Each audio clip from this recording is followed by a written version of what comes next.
Today decides the fate of a season that starts in 7 months. Maybe so. I'm going to tell you how in just a second. Happy Sunday to you. I'm glad you're here. If you're in the upstate of South Carolina, wow. 2 weeks ago, it was freezing. You could step outside and it felt like ice crystals stabbing in my face. It was just, 20-degree weather. This coming Tuesday, it's supposed to be 75. Yeah, welcome to the upstate of South Carolina. Either way, you didn't get on here to hear me ramble about the weather. You want to come on here and hear me ramble about Clemson football. Anyway, glad you're here. I am glad you're here. We are, if you're like me, you're dying for the football season. And that wait's just going to get even worse. But anyway, if you like talking about Clemson football, you like talking college football, hope you'll subscribe to the channel. It is free. I do appreciate it. Today decides the fate of Clemson football. And you're like, okay, so what major decision has come out today? What major recruit has decommitted or committed? Is someone mad or airing dirty laundry on Clemson football? No.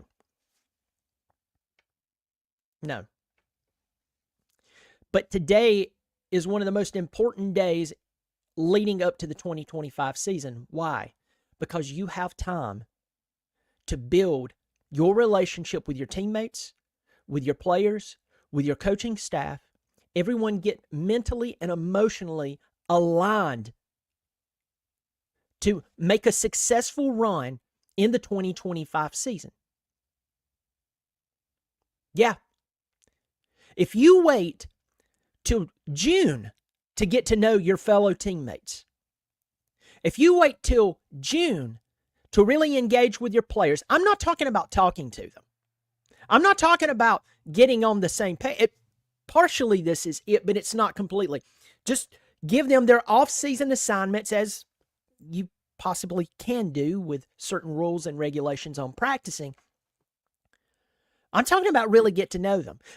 For instance, Tom Allen in his press conference where he was introduced to Clemson Nation, what did he say? Hey, I'm getting to know these guys. I want to know what their goals are, and I'm going to write them down. And anytime they go outside of the rules and the boundaries of Clemson that we have set there for their good, and it goes against the goals that they told me that they indeed have, I'm going to pull up this piece of paper that I wrote down those goals. I'm going to show them the date, and I'm going to talk to them about the time they told me they had these goals and say, this says you have goals, but your actions says you have something totally different. That's what I'm talking about. If you wait till June to get to know your teammates or your players, if you wait to build camaraderie until June or July, you've lost. Go ahead and scrap the 8 returning starters on each side of the football. Go ahead and forget about the good football players we have coming in. Forget the hire that we just had with Tom Allen that everybody's excited about, including me. Forget it. Forget that most of the big games that Clemson will play this year will be in Death Valley. Forget it. It's all for naught. See, we, including myself, get caught up in players who sign with Clemson, and we should, because that's who's playing for Clemson. And we get caught up in coaches who's hired at Clemson, and we should, because coaching matters. Take a look in basketball. St. John's basketball hired Rick Pitino. Old man Pitino. Looking more and more like Al Pacino every day. 2 years ago, he's in his second season. That basketball team is having the most successful season since 1995. Look at Louisville, who was a laughingstock in basketball for the past few seasons. Yeah, Louisville. They go and hire the guy from College of Charleston who's had some really good teams down there. They're in the top 20. Coaching matters, folks. I don't care what sport you're playing, what sport you pull for. Coaching matters. It does matter, but relationships matter. getting on the same page, getting to know the guy you're lined up beside, knowing his tendencies, building that camaraderie off the field, and it translates to the field. And if you think that's not important, I'm going to go ahead and tell you, you don't know relationships. You don't know sports. Now, the word culture and brotherhood and good teammate is thrown around, and a lot of us has a bad taste in our mouth when we hear certain terms like good culture. How many times have you been part of a good culture at work only for them to start firing people and it didn't make sense? Or we're teammates. That very same person who had their armor around your shoulder was putting a knife in your back. It happens. And unfortunately, that is one of the terrible things about life. You never know when it's going to happen.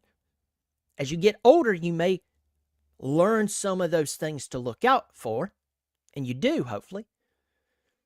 But in this sense, you need true, let me rephrase that, Clemson needs true camaraderie. I'm not talking about just the culture that we hear about at Clemson. I'm talking about person-to-person willingness, the willingness to know their teammate, to get out on the, to get outside of the field, to know them, who they are.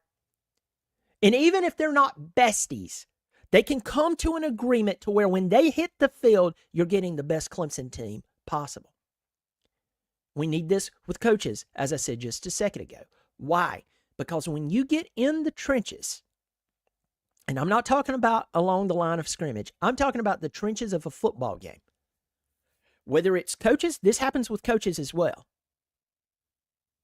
I want you to notice that. This happens with coaches as well. This is not player agnostic. This is with coaches. And this is with coaches among themselves and with the players.